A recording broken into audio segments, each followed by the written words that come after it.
Let's start. As usual, we begin by looking for checks and escape squares. Well, the black king has just two escape squares, and the h7 pawn looks very promising for us because it's already attacked by our queen. However, our queen is not protected by any pieces, so before taking on h7 we need to bring support. Knight f6 won't work because the f6 square is protected by the bishop and the rook. Knight g5 looks very good, but it attacked by the f6 pawn. However, this pawn is pinned by our bishop, so that's totally possible move. Knight g5, so now we're all set to deliver checkmate on h7.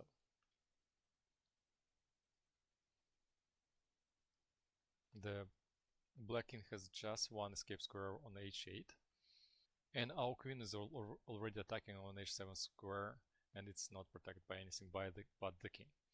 So before taking there, we're going to bring some support, and we can do it in two different ways.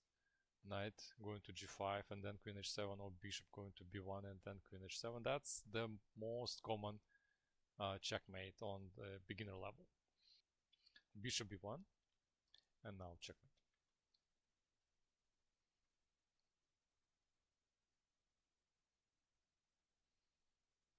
The black king has just one escape square, and again the pawns or pieces right in front of the king. It's our favorite target in this exercise. So if we can put our queen on g7, that's going to be checkmate. However, our queen is not protected, so we need to bring over support. So bishop on b2 would be a good idea. So before going there, we go b3.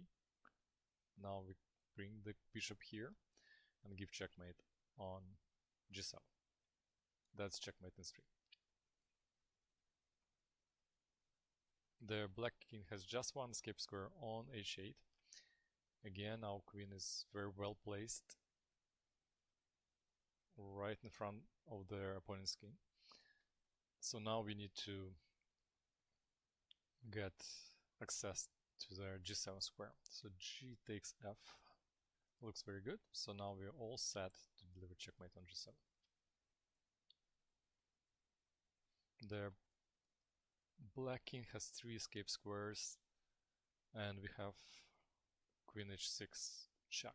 At the moment, our queen is protected by the bishop on h3. Before doing that, we can place our rook on g1, taking away these two escape squares, and we're all set to deliver checkmate, queen h6.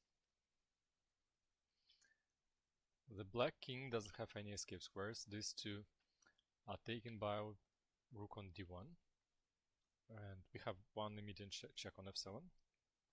Our bishop is not supported by anything, so that's why before doing this, we go knight g5. So now both pieces are attacking on f7s, and bishop f7, that's checkmate.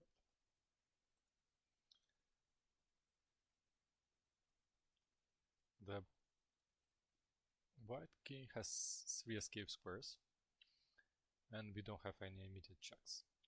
However, queen on h3 would take away all the squares, and that would be checkmate. Let's figure out how we can support our queen on h3. We can go knight g5. That's helping us to bring queen to h3. However, knight on g5 is hanging, so the rook can take. Another option would be knight f4. So now we are all set to deliver checkmate on h3.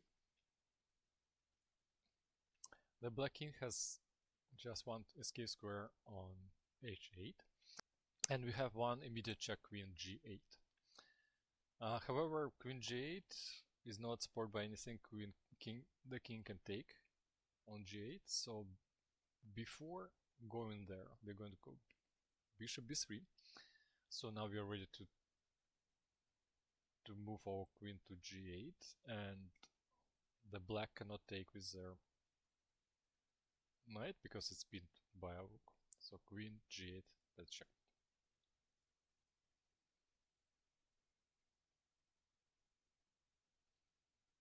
The black king has just one escape square on f7.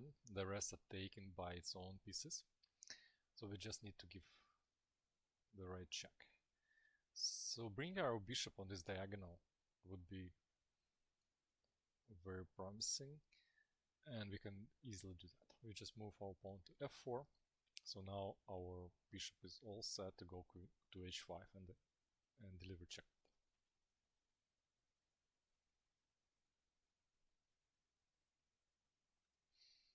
The black king has two escape squares, and we have a couple of checks available. So we can go rook g8, but that won't work because the king is going to take.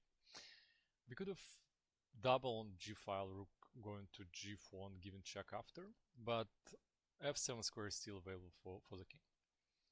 We could give check on h8. We're going to take away their f8 and e8 square, however the king still can go to f7. So that's why before going to h8, we bring our rook to g7. So now we take control on f7 square, and now we are ready to deliver checkmate on h8.